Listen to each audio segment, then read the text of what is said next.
Viemos ao centro da cidade porque hoje o passeio é aqui no Palácio da Justiça, prédio que foi construído no início do século XX, período áureo da borracha, para abrigar o poder judiciário do Estado.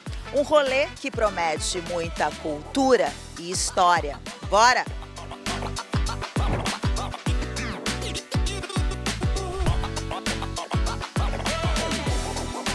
Quem vai nos conduzir nesse rolê é a turismóloga Anne Cândido. Seja bem-vinda, obrigada por nos receber num lugar lindo. Eu particularmente amo história e sou apaixonada pela arquitetura antiga.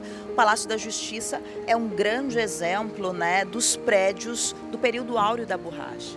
Esse edifício, ele é um dos que fazem parte, né, do governo do nosso Eduardo Ribeiro, né? Ele era um governador visionário. Esse prédio que ele foi todo idealizado pelo Eduardo Ribeiro foi inaugurado no governo do Ramalho Júnior, né, que foi o próximo governador, em 1900.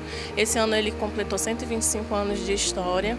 O Tribunal de Justiça tem 135 anos, né, mas aqui nesse prédio 125 anos de construção. Ele foi todo idealizado com materiais vindos da Europa. Seguindo o exemplo do Teatro Amazonas, né? A gente tem partes que vieram de outros países, como os portões, né? Vieram de onde? Sim, os portões eles são de ferro fundido, tanto que estão intactos, né, até hoje, de Glasgow, na Escócia. Temos também as nossas escadarias, né, as pedrarias que vieram de Lisboa, que é a Pedra de Ilhós, que tem no calçamento, aqui na Eduardo Ribeiro, né, ao longo do Eduardo Ribeiro nós temos também essa Pedra de Ilhós, ela é uma pedra endêmica da cidade de Lisboa, em Portugal.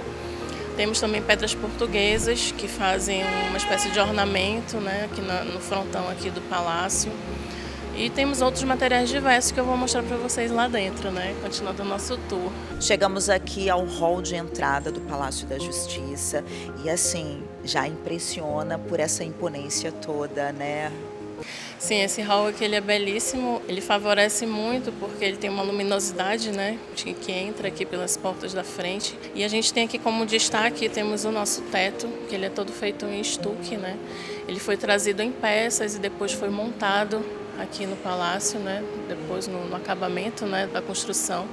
E ele lembra fauna, flora, motivos, figuras também, né, de femininas. Se você parar para observar, cada dia você vê uma coisa diferente. E aí temos também o nosso piso, que ele é feito em ladrilho hidráulico, que ele é um piso artesanal, certo? Ele é feito manualmente. E ele recebe um tratamento aqui de cera para conservação. E Anne, aqui no primeiro andar a gente pode observar que tem várias salas. Explica pra gente. Então, essa sala aqui, essa parte aqui do térreo, ela é usada bastante como espaços de atividades culturais, né? Então, todas as salas são nomeadas com o nome dos antigos desembargadores. Alguns deles foram presidentes do Tribunal de Justiça, né, ao longo dos anos. E elas são ocupadas pela Secretaria de Cultura, com atividades de espetáculos, exposições também, ensaios do Coral do Amazonas, que acontecem todos os dias, né, os campos artísticos também, e apresentações em geral, aberto ao público. E aqui, já subindo para o segundo andar, essas escadarias lindas, a gente dá de cara com esse relógio esplêndido. Com certeza tem uma bela história por trás dele, né, Anne? Sim, esse relógio ele é feito em jacarandá baiano, também foi encomendado da marcenaria brasileira. O maquinário dele é suíço, tá bom? É um relógio de pendão, né, que ele tem um peso ali e esse peso que faz ele trabalhar. Tá bom? A gente pode constatar a questão da originalidade dele pela grafia que tem ali, olha, Palácio da Justiça Manaus, que é até uma grafia antiga, né, do nome da nossa cidade. E ele tem algumas curiosidades, tem algumas teorias, né, por causa da numeração, que começa 1, 2, 3 e não tem o 4 em número IV, né? Aí tem algumas teorias dizendo que antigamente o IV era um número pagão. E a gente continua nosso rolê subindo aqui para o segundo andar. Esse hall aqui, originalmente, ele era um hall de circulação, né? Quando o prédio era realmente o escritório do tribunal, Ele era um hall de circulação, aconteciam alguns eventos.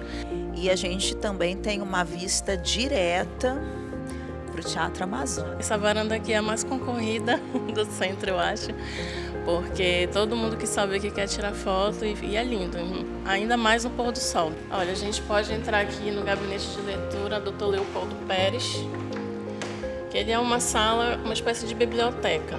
O desembargador ficava ali naquela cabeceira e a secretária dele ficava despachando. O Poder Judiciário funcionou aqui até quando? O funcionamento desse prédio foi inaugurado em 1900, né? E até 2005 ainda houveram alguns casos que foram sendo julgados aqui. E a partir de 2006 houve um acordo, né, entre o Judiciário e a Secretaria de Cultura, o Governo do Estado, para assumir como secretaria, a secretaria administrar e transformar em centro cultural. Aqui nós temos o Tribunal Pleno, que os desembargadores faziam uma sessão mais restrita, e aqui era feita a sustentação oral dos advogados de defesa, né, de acusação, não tinha plateia, né, era uma sessão mais restrita mesmo, de segundas instâncias.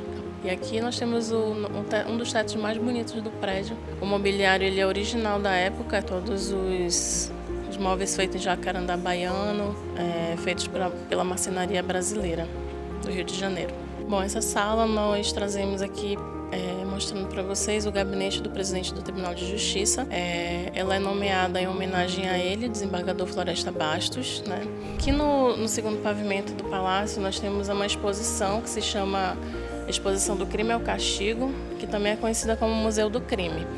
Então aqui nós retratamos um pouco sobre a teoria do que é crime, tipos de crime. Temos algumas peças, né, que foram apreendidas de alguns tipos de crime que eu posso mostrar para vocês.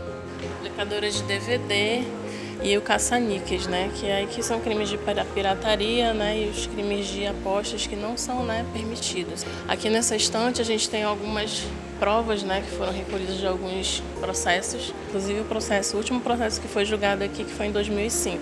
O caso mais emblemático, né, que a gente sempre mostra, que é o caso Delmo. Ele foi um caso polêmico porque envolveu muitos réus, né, foram cerca de 50 réus, 27 foram a julgamento, certo? E durou cerca de 1 ano esse julgamento. E foi aqui que o caso Delmo foi julgado, né, Anne?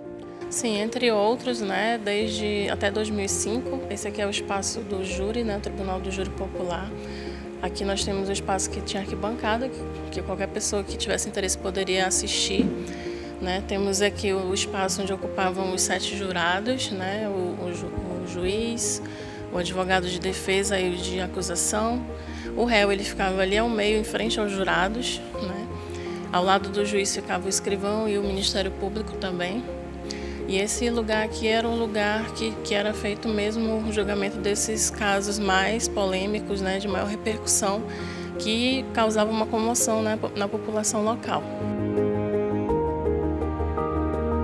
A gente finaliza tomando um cafezinho, curtindo, e é lógico que não pode ser um cafezinho normal, né? Tem que ter uma história, né? Uma curiosidade por trás disso. Então, aqui no nosso espaço nós temos o Café Leão de Ouro, né? Que ele é um espaço belíssimo, todo ambientado, né? Tem a mobiliário de época também. Ele tem uma história, porque esse nome, esse Café Leão de Ouro, ele é um café que ele realmente existiu, né, nos idos aí de 1900, né, e as décadas. Ele funcionou como realmente um café e ele era um ponto de encontro dos intelectuais da época. Eu amei esse rolê cultural, histórico. Quero te agradecer e eu queria que, para finalizar, você convidasse o público para vir passear e conhecer o Centro Cultural Palácio da Justiça. Eu convido a todos, né, a população que assista a gente, que venham conhecer o Palácio da Justiça, venham conhecer um pouco da nossa história, né? Às vezes a gente passa aqui no Eduardo Ribeiro, passa de um lado, passa de outro e não entra, né? Então vocês estão convidados a vir. Nosso Centro Cultural está aberto de segunda a sábado, somente na terça que não abrimos, no horário de 9 às 15, né? Temos visita guiada no nosso prédio todo, contando toda essa história que vocês estão vendo. E a entrada é franca, né? Vocês podem vir, a gente só pede que assine o nosso livro de assinatura para registrar e estão todos convidados. Se você gostou desse rolê, eu te garanto que pessoalmente é muito melhor. Fica a dica para você e a gente se encontra na próxima. Tchau!